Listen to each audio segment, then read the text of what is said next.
Hey everyone, the Serious Cacodemon here with a new talkthrough. It's on Serpent Resurrection. Now, I'm going to be playing as Braxis and on the hardest difficulty setting. Now in this part, pull the chain switch to roll some attributes. You have a limited number of rerolls, and when you're done, pull the switch behind you here. Kingdom of Durenor. City of Lystern. The Royal Palace. And there's our cleric walking in. Greetings, Braxis. You wish to see me, Your Highness? Yes, there is trouble brewing on the island of Caldera. I sent Baindon out there a fortnight ago and heard nothing since. Ah yes, the great adventurer. And as the finest of your school, I'm sending you out in his footsteps. I would be honored to take such a quest, Your Highness. The bookcase in the northwest antechamber hides a secret passage. After that, make your way to the Thunder Child. She should be ready to sail. I've placed a man on board who will explain more about the quest. I shall leave immediately, Your Highness.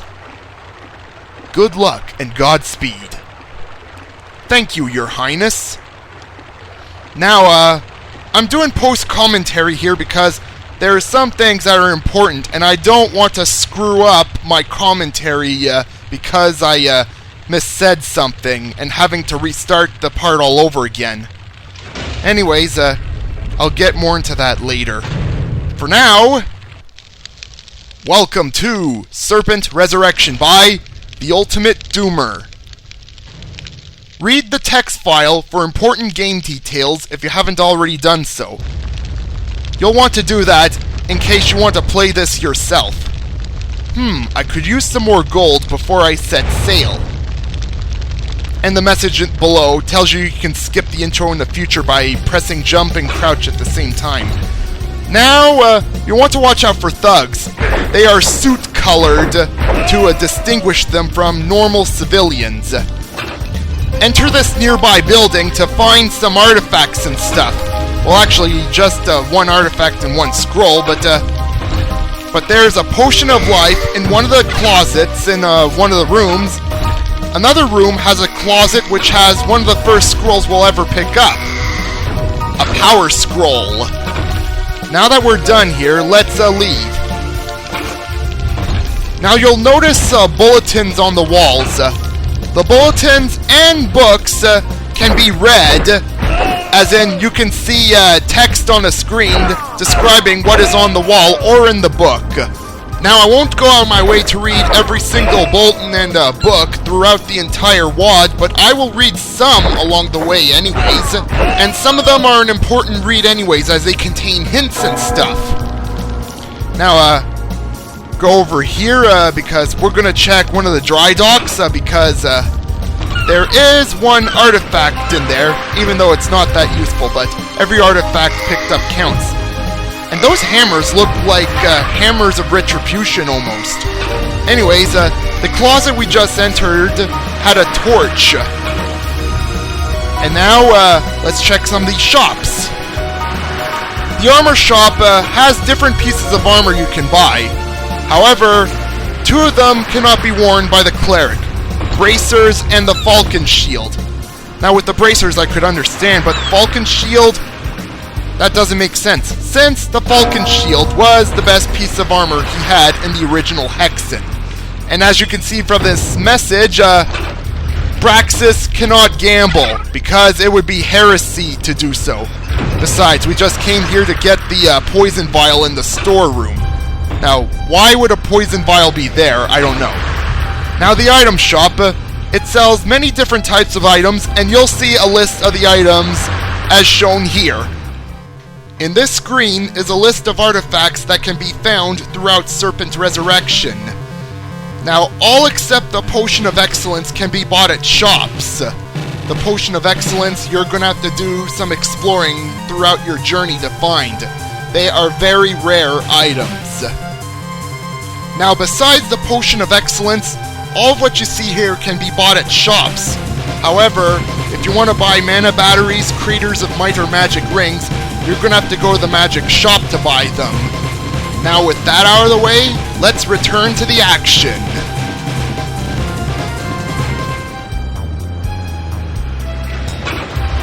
Now moving on, the magic shop, and now here's a list of all the scrolls that can be bought here.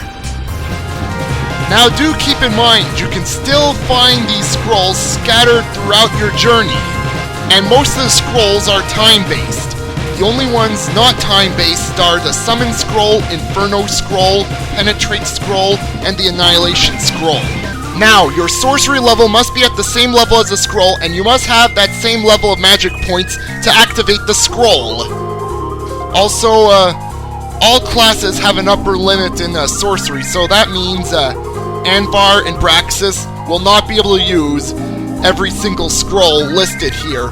So this means only Salazar has access to every single scroll listed here. And he starts off with knowing Power, Protection, Fear, and Summon off by heart, so he can sell any excess scrolls of those types for gold at the magic shop. I will explain in more detail the effects of each scroll later on as I progress through this WAD. So until then, let's get back to the action, shall we?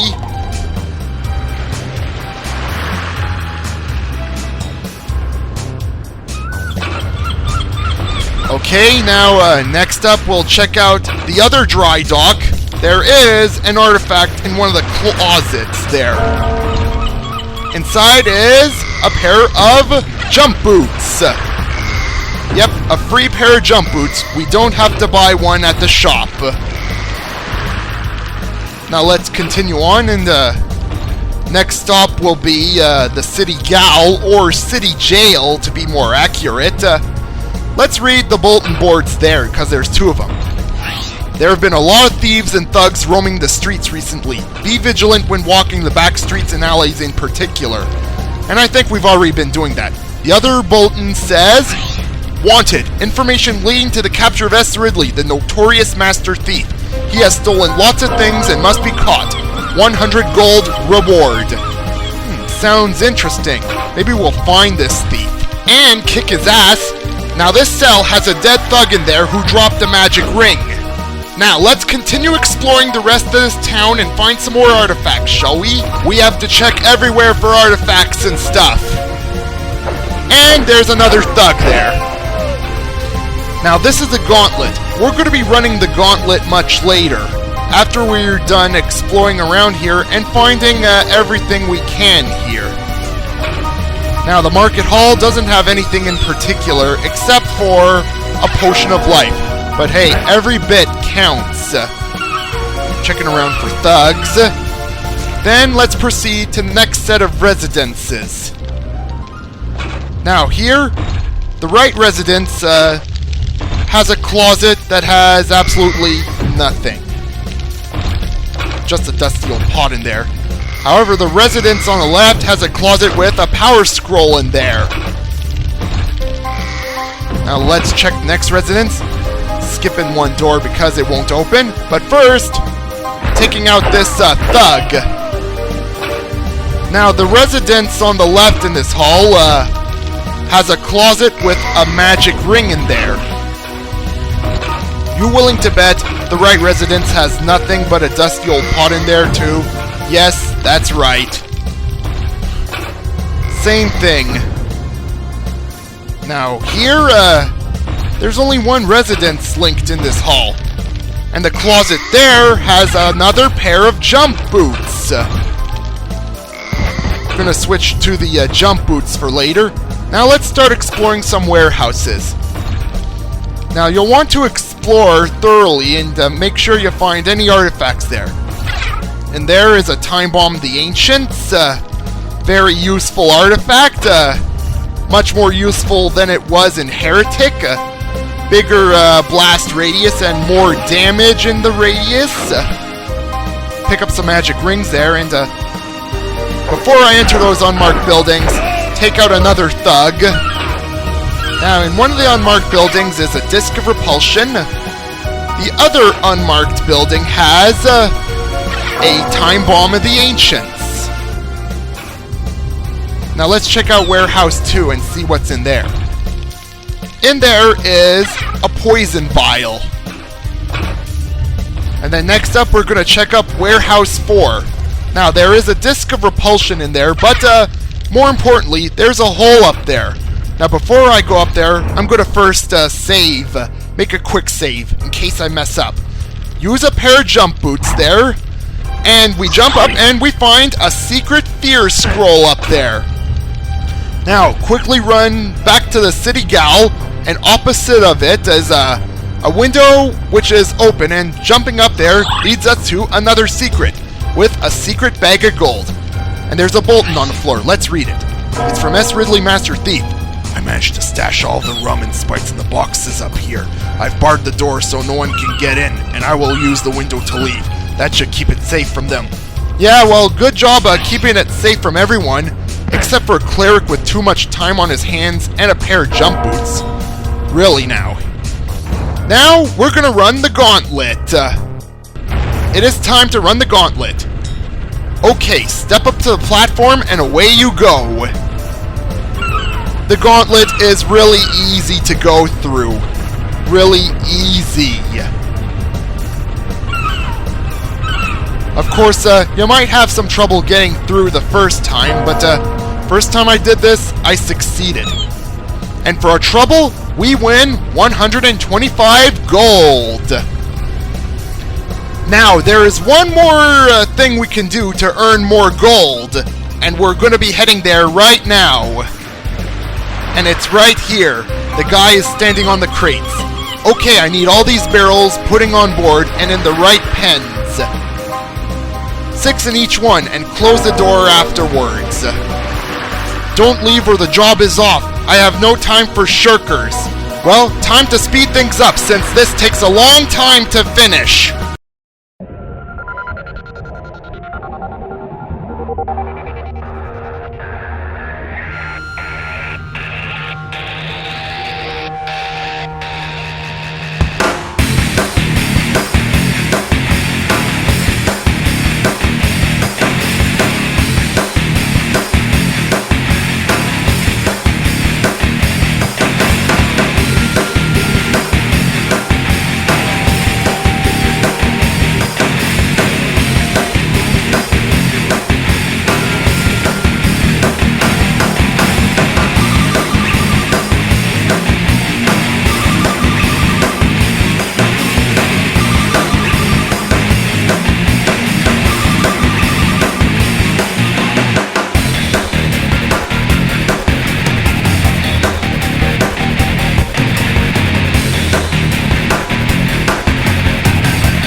Phew!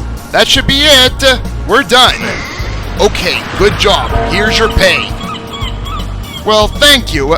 Hey, wait a minute! You didn't help at all! You lazy bastard! See if I ever help you again! Really, I could have used help from him back there, but no! He decided to stand on the pile of crates and watch over me like a hawk! Stupid asshole! Anyways, we're done here, so next time on Serpent Resurrection, we begin our journey to the island of Caldera, and we find out what our quest is. So until next time, everyone, see ya!